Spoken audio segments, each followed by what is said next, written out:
What's up, y'all? It's Modern Day Prophet, and I got a banger for y'all today. Today, I'm going to talk about how race is mentioned all throughout Genesis, but it's done in such a subtle, underhanded way, you don't even notice it unless you're somebody like me who just know how to analyze things a certain way. And I made a video about this before, but I'm going to make it a little differently this time. And today, I actually got the proof to back up the things I say. I found this picture. I can't believe that I only, my benevolent benefactor could have made sure I got the picture that I got that I'm going to show y'all. But anyway, y'all, we're going to start with Adam's three sons. Yes, count them. 1, 2, 3. Adam had three sons. That is not a coincidence, people. It's not a coincidence. Adam had three sons: Cain, Abel, and Seth. These are the three sons that are specifically mentioned in the Bible. Now, once Cain killed Abel, Adam took the place of Abel. So now we're looking at Cain, Adam, and Seth. These represent three bloodlines, or even more specifically, three races of people. What happened when Cain killed Abel? Cain told God that people were going to try to kill him and he had to protect him. So God said he would mark Cain. He said he would mark him so that people would know not to kill him. But it didn't even just mean not to kill him. That mark meant that these people weren't supposed to interact with Cain's people. That mark meant black. God turned Cain's descendants black. That's what that meant. That's what that mark means. Cain's line represents Africans. So, Seth. Let's go to Seth. When God chose Seth's bloodline as his own, he adopted Seth's bloodline. That means that Seth's bloodline became white. Now, understand, this is not my story. I'm just explaining the Bible story here. I'm just explaining what was really happening here. And I know you're not going to hear this in any church. You're not going to find it online. You're not going to Wikipedia it. The only place you can hear this from is me. Only I can explain it the way that I'm about to explain it. So that means that Adam and Abel represents Asia. So Cain represents Africa, Adam/Abel represents Asia, and Seth represents Europe. So white, Asian, black. Now, when they say Asian, I don't know if it means Chinese or maybe Native American, maybe like Eskimo. I'm not sure the specific Asian, but we can assume that it means that Adam, Abel were the fathers of all Asian peoples. Just like Cain was the father of all African peoples. You know, not just the dark skin, but all of the Africans, the brown skin, the light skins as well. And more than likely, Seth represented blonde, blue-haired white people and red-haired white people. That's just my assumption for that. But okay, anyway, y'all, this was all pre-flood. This was all pre-flood. So, when you read that story, remember the story about the angels coming down and having sex with women and having a Nephilim babies? Okay, people, I want y'all to think about that for a minute. Use your fucking heads here for a minute. Does that sound like something that you should take literally?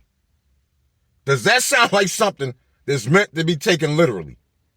Well, let me tell you, it's not.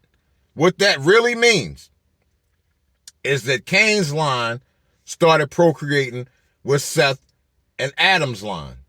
What it means is that whites and Asians started procreating with black people and basically corrupted the human race. Because understand that Cain's line was actually Satan's line as well. Because Cain came from Satan. I didn't explain that. I didn't feel like going through that. But Cain represents Satan. Abel represented Adam. And Seth represented God. So that's another way to look at those three bloodlines from the Bible. But anyway, basically, when the races started procreating, they made these hybrid humans and introduced all of this evil into the world. That's what the story is really saying. That's what the story really means. So, God has the flood and kills off everybody, wipes everybody out. So now after the flood, we got Noah and his wife, and then we have Noah's 3 sons and their wives. And Noah and his wife wasn't having children anymore. So the new starting point for humanity is now Noah's 3 sons. Remember, it was Adam's 3 sons. Post-flood is Noah's 3 sons. And once again, Noah's 3 sons represent the 3 bloodlines, or the 3 primary races of people on earth, being black, white, and Asian, or African, European, and Asian. However you want to look at it. So, how do we know this? Because Ham's genealogy is actually in the Bible. We know that Ham's sons are Cush, Egypt, Put, and Canaan. Now, all we got to do is look at Egypt and Cush, and if you got any common sense, we know that Ham is the father of the African or black nations. So how do we figure out Japheth and Shem? So let's pull up Japheth's genealogy. I'm gonna show you how I figured this shit out, and this is gonna blow. I promise, I'm about to blow y'all fucking minds here in a minute. Watch, just watch. All right, so Japheth's genealogy is, if you look at the name Gomer and Meshach and Magog. Now, I know that those names refer to white people. I know that Meshach means Moscow. So I know that Japheth's line is referring to white people. So who does Shem's line refer to? Who's left? If Ham is black and Japheth is white, that means that Shem has to be Asian. So now this is where I'm going to blow your mind, because black people swear that the Israelites were black, and white people, I'm pretty sure they're thinking that the Israelites were white. Now, black people are totally wrong, and white people are half wrong. The Bible is saying that there are white Israelites. That's Japheth's line. But those aren't the ones being talked about in the Bible. The ones in the Bible, from Abraham to David to Solomon, all the way to Jesus, is talking about Shem's line. It's called Semitic. So basically, the Israelites in the Bible were Asian. They were Asian people, meaning Adam's line was also Asian. Adam Abel was also Asian. I think I said that, but just pointing it out again. But the Israelites in the Bible are Asian. Now, like I said, Japheth's line is white. It's saying that they're also white Israelites. But the ones in the Bible being talked about are Asian Israelites. Now, look at the definition of Semitic. And just pay attention to the black and Asiatic part. If you think I'm making this all up. If you think I'm just talking out my ass right now, people, look at what it says. Now, it's funny. I'm not going to post it, but if you look up the definition of anti-Semitic, Semitic and anti-Semitic have nothing to do with each other. They have two totally different meanings. Anti-Semitic is not the opposite of Semitic. So, the Semitic Israelites were Asian people. Now, I want y'all to, oh, you know what? I said I had a picture for y'all. Here is where I'm going to show y'all the picture. Just so y'all can see I ain't making this shit up. Now, this ain't my picture. I didn't make this picture. This picture like is about a couple thousand years old. Somebody made this way before I was born. So look at that. Look very closely at the picture and what it says for Europe, Africa, and Asia. If y'all think I'm making this all up. There it goes right there for you people. The Israelites in the Bible were Asian. Now, the crazy thing is, I don't know of any Asian Jewish people in the world. I don't know of anybody that's Asian that consider themselves Jewish. I've never heard of any Asian Jewish people. So the entire line that's being talked about in the Bible doesn't even exist. today that I'm aware of. You know, if I'm wrong, somebody let me know in the comments. But like I said, the people being talked about in the Bible are not white or black. They're Asian. How is it that nobody ever talked about that? I guarantee you never heard that in church. I guarantee it.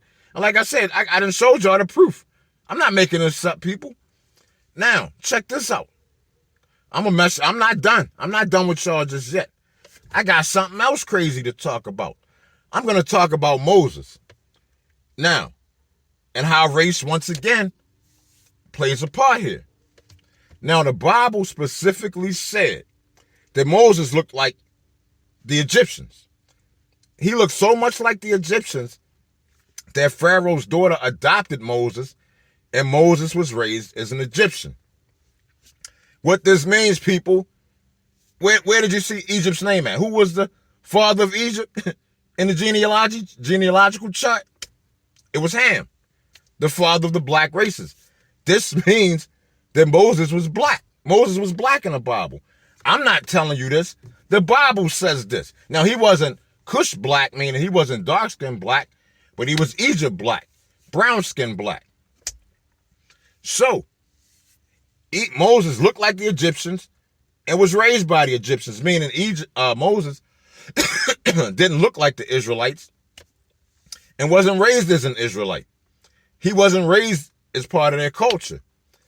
So what the Bible is saying is that this man, I don't even know how Moses would have known he was Israelite, to be honest. I don't know who would have told him that, but we'll assume somebody told him he was Israelite, and he saw the Israelites. I can't remember what happened, but he decided he wanted to help his Israelite people. So the Bible is saying that these Israelites allow somebody to lead them that didn't look nothing like them and didn't share their culture. Does that make sense, people? Somebody who looked like the Egyptians, black, was leading the Semitic Israelites, the Asian Israelites. And he didn't even, like I said, he was raised as an Egyptian. He didn't even share their culture. So do you think the Bible made a mistake with that?